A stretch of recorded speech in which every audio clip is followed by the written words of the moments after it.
Welcome to Unchangeable by Design, why immutability matters more than ever. Welcome, everybody. I am Tyler Jurgens. I am a senior technical product marketer here at Veeam. Alongside me, I've got my great friend, Matt Crape. Matt, why don't you introduce yourself? Yeah, thanks, Tyler. My name's Matt Crape. I've been here at Veeam for a few years now. I work alongside Tyler as a technical product marketing manager. What's that mean? It means we take these ideas and we try to put them out there, help you folks out there understand what it is we at Veeam do, why we're different, and basically help you achieve that data resilience that you're looking for.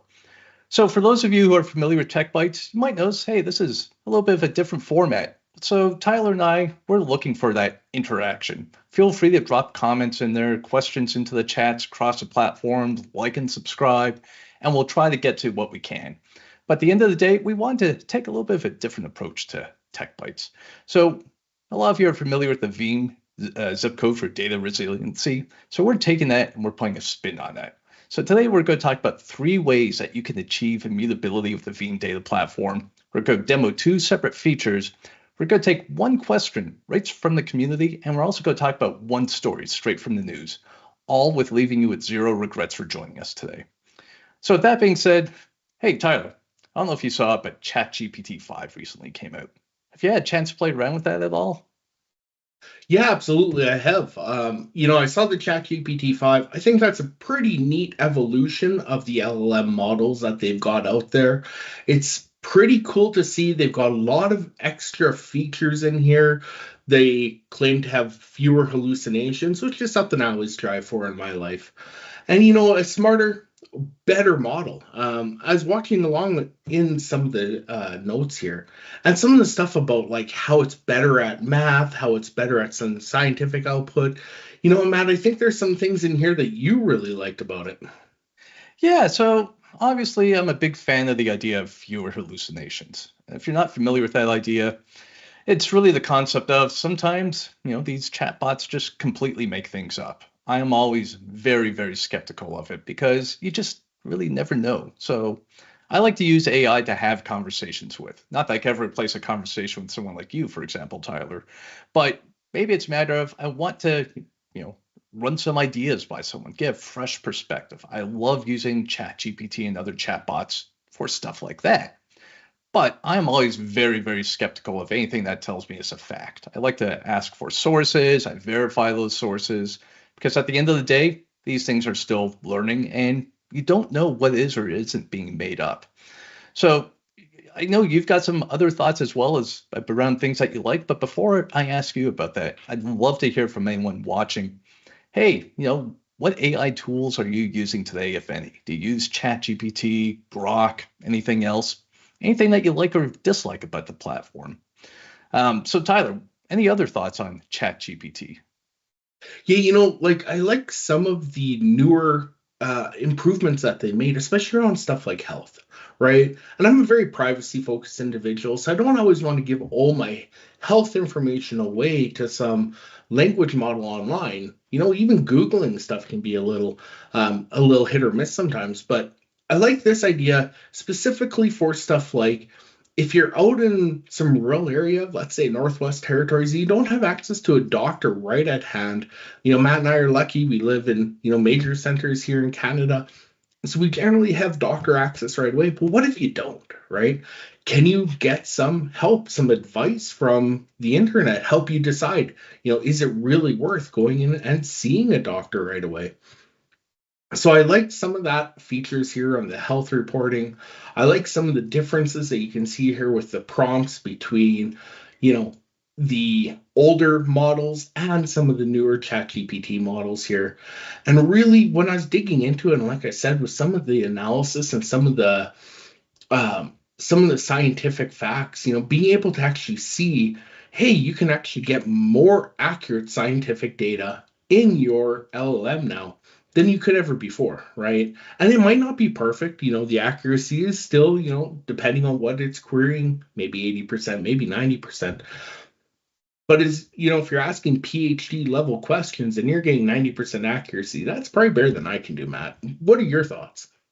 Yeah, so you touched on like the healthcare stuff, and going back to what I was saying about hallucinations, there's obviously some major concerns there. I don't know if I'm quite ready to jump on that boat yet to use it for healthcare, but I do want to call out Jim Jones in the chat here. He mentioned that Glean is nice for enterprise, from that perspective. Now, I know you and I, Tyler, we use a lot of Copilot, and Mhm. yeah, it's great for some stuff. It's great for accessing that enterprise knowledge, right? We use it quite often, whether it's to bounce ideas off of or take this long document that we wrote and make it more concise. So I think there's definitely some great use cases, and I would love to actually see or hear about some use cases from the audience as well. But at the end of the day, I think there's still so much untapped potential when it comes to AI, especially in enterprise settings. Um, Before we shift to the next topic, any closing thoughts on that, Tyler? Yeah, absolutely. I like the use cases you point out because a lot of the times with new technology, people will be like, hey, that's neat, but when am I going to use it? How does it pertain to me? So I like using it for stuff like just some simple image generation. That's kind of fun to do, create some fun images. Or even with work, like you said, the work type settings. If you're ever really curious, how many Teams messages did I receive this week? You might be pleasantly surprised or shocked by the answer, right? Yeah, So yeah. absolutely. And just one quick follow up that Jim brings up here is that he likes it because you're able to actually partition based on permissions, and that is something I know a couple of folks never really thought about. Like if you pop into Copilot and you say something like, "What has a coworker been up to this week?"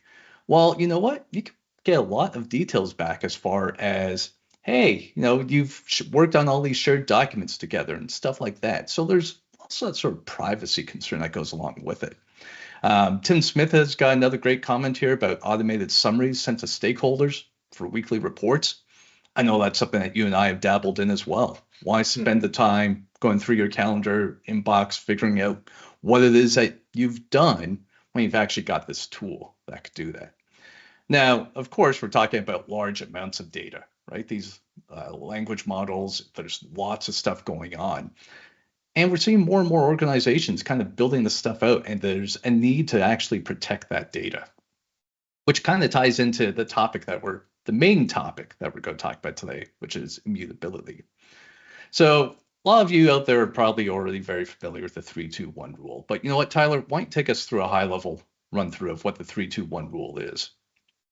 Right. And this is a really critical part of today's, backup and data resilience strategy, right? Because if you're looking at keeping your data secure, you need to have different copies of your data. We like to say get your 3 copies of data, 2 different media, one offsite. And what does that really mean? So when you're talking 3 different copies of your data, you have your production data, you have your backup set, and then you have another offsite copy as well. And that different media is critical because maybe you have one form of media at home and you need to have a different set. So tape is a good example of that, or maybe some offsite immutable side. And really, when it comes down to that air gapped or immutable backup, that's super critical for your data protection strategy because more and more we're finding that people will attack that backup data. So you need to make sure that it is not accessible by those bad actors out there trying to bring you down, right? I don't like to be brought down, Matt. What do you think? So, immutability is a really interesting topic, right? We kind of walked through the 3-2-1-1-0 here, and that's kind of the Veeam special rule that we've come up with. And last I heard, talking to support, so far we have not seen a case where somebody's actually adhered to the 3-2-1-1-0 rule and could not recover from some sort of attack. So, there's some real value and proof points behind what we're trying to stress here. But it also begs question around, immutability. How many copies should you have, right? Is one immutable copy enough? And that's a question, I'd like to throw out to the audience watching. Do you only have one immutable copy? Is that enough? Because it also presents its own challenges when it comes to immutability. Tyler, I know you've done a ton of stuff as far as storage, immutability, and all that sort of stuff, in your previous roles. When we talk about immutability, what are some of the top concerns that come to mind for you? Yeah, absolutely, Matt. I appreciate that. I really like that end-to-end immutability. That's key now. 10 years ago when you're talking backups, you might have had like, hey, maybe we'll have one immutable copy somewhere. Now I'm like, you need immutability everywhere. And when you're talking concerns, you really need to know what your data protection strategy is, what your business needs are. Because if you're going in with your data protection, you're going in with your mutable strategy, how do you target that you have you're not taking too much data, because that could have cost implications along with it, right? So if you're like, hey Matt, I'm just going to set my immutable backups for 50 years, well, that might have some serious costs and serious implications when maybe you only need 1 year, right? So no, going in, I like to start small and reach up. And, Matt, when we talk about this kind of stuff, what are 3 different ways you can achieve immutability with Veeam? Oh, absolutely. So, there's the Veeam Vault, Veeam Data Cloud Vault. If you're not familiar with that service, it's a Veeam hosted storage uh, integrated right into Veeam data platform where you can send your data to there. We keep it immutable. We take care of all the care and feeding when it comes to actually maintaining that. Super straightforward, fantastic for organizations of all sizes. It's been super, super popular with a lot of our customers. The second option that comes to mind, which I'm sure I could hear people in the audience laughing, but tape. Tape is still very much alive and well and kicking. I actually had a conversation not too long ago with a customer who sort of started off scoffing at the idea of tape, but then it turns out, you know what? There's still a lot of reasons for tape. That's kind of the original write once, read many media, worm media, as we used to call it. Why is it so popular? Frankly, it's kind of cheap. It's easy to store. It doesn't take up a ton of room. But sometimes you might have that risk of, does the data go corrupt? Which kind of goes back to the have 2 copies of it. So you've got this long-term tape. The last thing you want is to try to do a restore and find out, hey, you know what? I can't actually perform a restore. And when it comes to tape, and especially when I'm talking to customers, it seems like anyone who uses it has some sort of horror story. Overall, it works well, but when it doesn't work, you're usually in for a bad time. So if you've got any tape horror stories you want to share in chat, feel free to drop them in there. See if we could do a call up to any of those. So that's 2 that come to mind. Tyler, like what's one that comes to mind for you? Round out the 3. The one that I really like, Matt, and this one is super cool to me, is the Veeam hardened repository. And I like it because, you could always do, or maybe not always, but for a long time, you could do a hardened repository with a build your own Linux box. And that's great. If you have a lot of skills with Linux at home, you can do all this stuff and build it yourself. But one thing I liked about Veeam coming out with their own hardened repository here is that now you have a purpose-built ISO to create immutability on premises right away. And this gives access to anybody out there who has their own, hardware that they want to run something immutable on, or they want to give that extra immutable protection. And then you Yeah. can get that right from the Veeam.com website. You can go get a trial and download the hardened repository today and try it out on your own hardware. You can even try it, on, maybe you have some old piece of hardware laying around with some bunch of spinning disks. Maybe you bought something brand new off the shelf. We've got a lot of compatibility out there. So it's really great and easy to use. And Matt, you can probably even deploy this on a virtual machine, but would you do that in production? Only if you are a sucker for punishment, right? So, as with a lot of things, lots of things could be virtualized, but you probably should stay away from virtualizing your backup repository. Why? Well, first and foremost, it adds another layer of abstraction, just complicates everything, right? Somebody gains access to your virtualization host, they could go in there, they could delete the VM, there go all your backups, right? All of a sudden, the whole system becomes self-dependent on itself. So there's a single point of failure. Then, of course, there's concerns like performance. You're never going to get that performance in the same way that you would for a dedicated box. Now, what I really like about the Veeam Hardened repository is it kind of introduces immutability capabilities to organizations of any size. Yes, we have a lot of best practices, and that's also great because you could scale it as you need it. But it also we remove a lot of the barriers when it comes to having to buy specific expensive hardware, not being able to design based on your own specifications as far as capacity. So it really does level set. Just look at the comments here. Lots of folks are chiming in here about the hardened repository. It's a great way to achieve immutability at the end of the day. So before we shift into the demo here, I've got a question for the audience. What else do you need considered when it comes to immutability? Things that come to mind to me, for example, Tyler, you mentioned, how long do you store it for? It's not just a matter of, oh, we're storing it for too long and there's a cost associated with that. There might also be a liability associated with that. What if you're storing records that maybe your legal team does not want you storing for more than, say, 7 years? And then there's also the integrity aspect. So I'm not talking about data blocks and disk integrity. I'm talking about the the fact that that the data that you wrote there will be the same 5 years, 10 years from now as it was the day it was written. A quick example that comes to mind is occasionally I get asked, hey, you know what? Can we actually perform a restore, but we want to remove some of the data from the backup before we do the restore? Or say another way, can we remove data from a backup after it's written? So that's not something that we do at Veeam, but we give you tools like staged restore, where you can actually go in there, run the script as part of the restore, and choose to not fully restore all the data. That could be important for compliance. But at the end of the day, we don't let you change the actual backup file, because the last thing we want is maybe a malicious threat, maybe some sort of inside attacker could go in there and actually start removing data, and you would never know that. So a little bit of a long rant there, but when it comes to immutability, those are kind of the things that stay top of mind to me. So Tyler, let's shift gears a little bit here. What does this look like within Veeam backup and replication? Absolutely, Matt. Jump right into the lab, but I want to remind everybody, if you haven't seen us here, we're doing something new with the Tech Bytes takeover. So I'm Tyler. This is my co-host, Matt.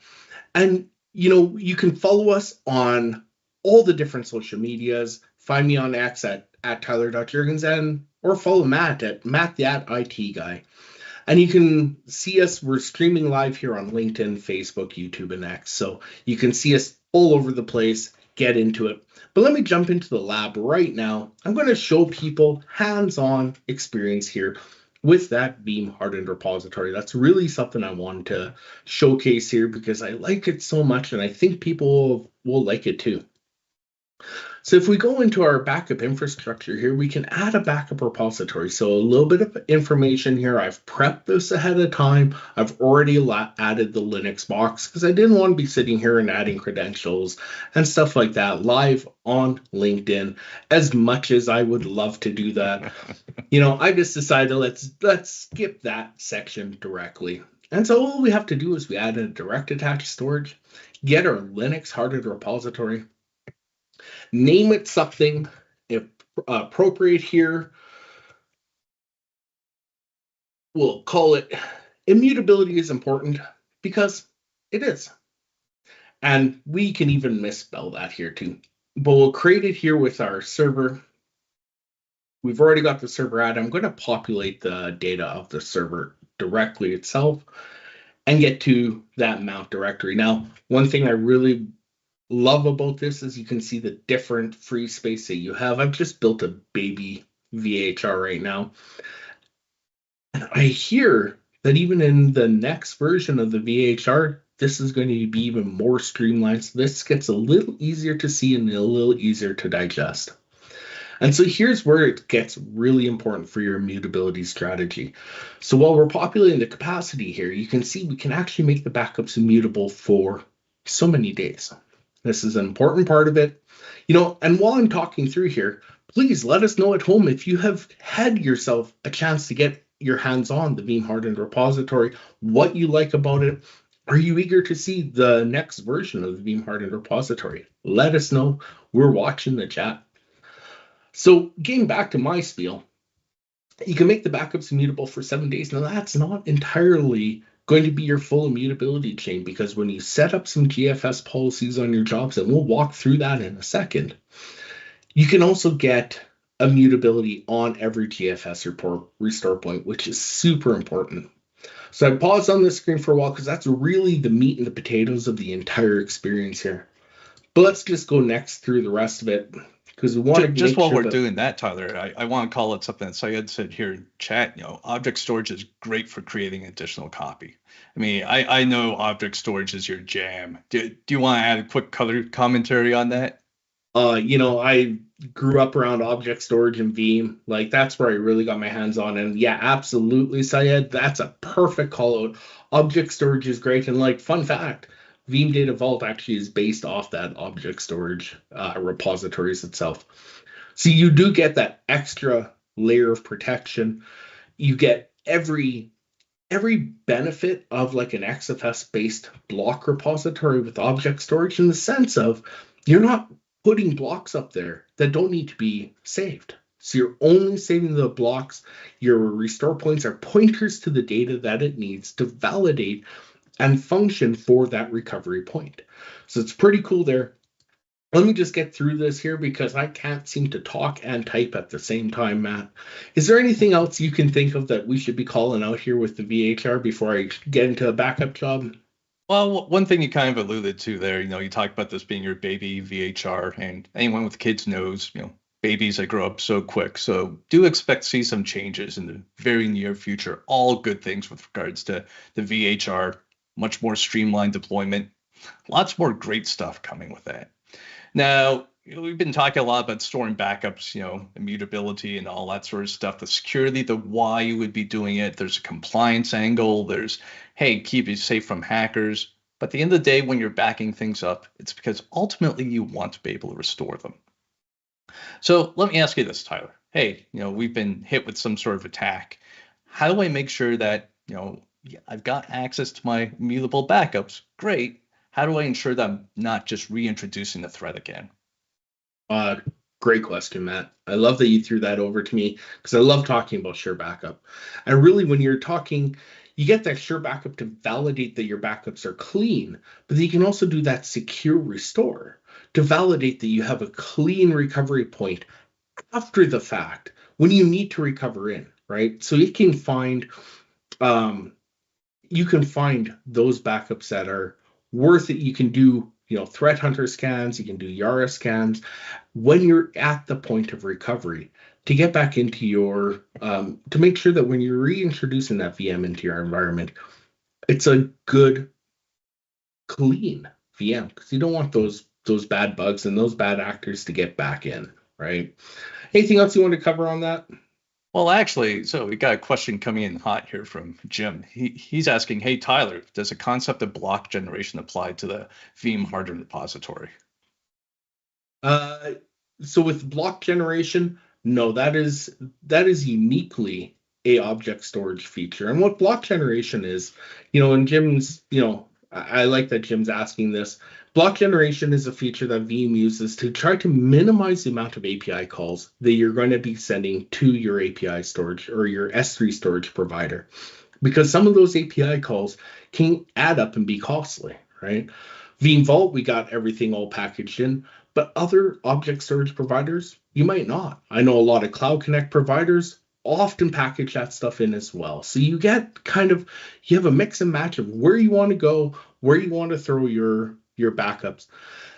So it's really dependent on where you're sending it because I know like some of the bigger ones, AWS or whatever, you might have a 30-day block generation. Some of the smaller ones, or you're just generic S3 integrated, might only be a 10-day block generation. But it can make it look a little different when you're looking at your immutable restore points here.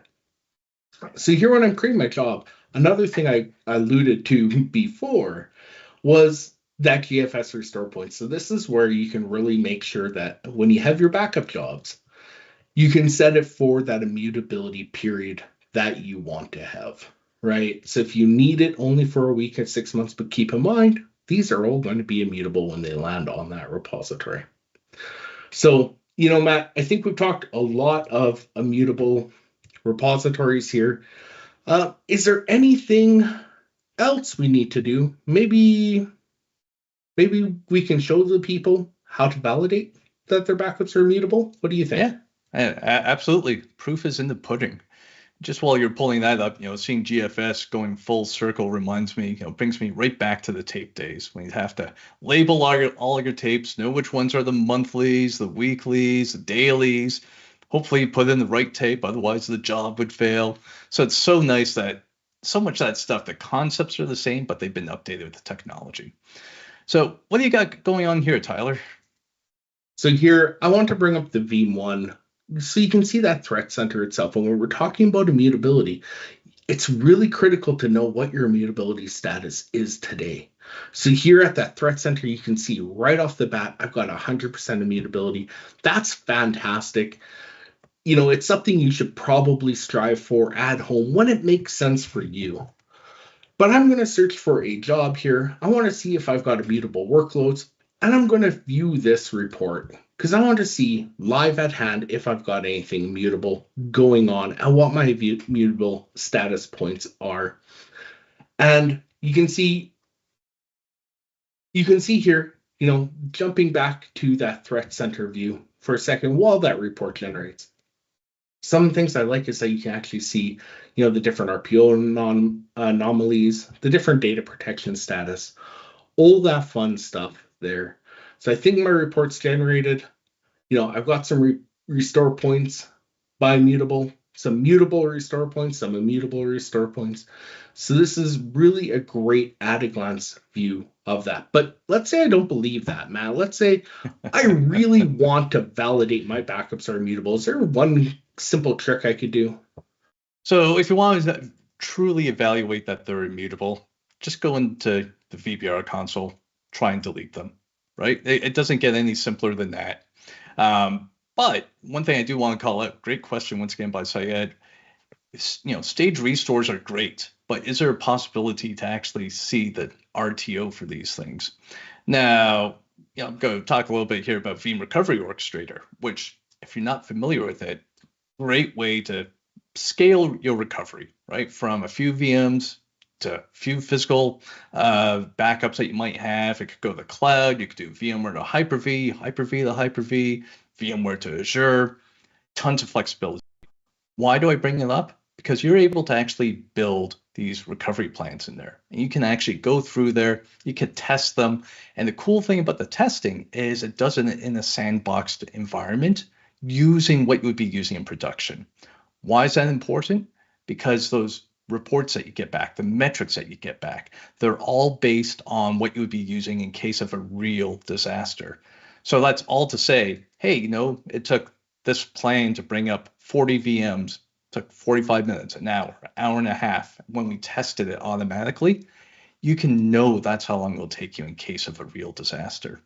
That being said, if you're not familiar with VRO 721 came out not too long ago, added some new capabilities. But, we're running a little bit short here on time. Tyler, I see that you've got the backups up here. And sorry if I missed it. I was talking, and I like looking at myself when I talk. So I'll toss it back over to you. I quickly showed that you can't delete an immutable backup here. So I'm going to jump over because we had those 3, 2, 1, 1, 0 things we want to talk about. And one of those things we want to talk about is a question from the community. So let's jump back here. Let's bring up my question from the community of today. And this is from our Reddit. It's our Veeam, a subreddit in Reddit itself. I'm saying Reddit a lot at this point.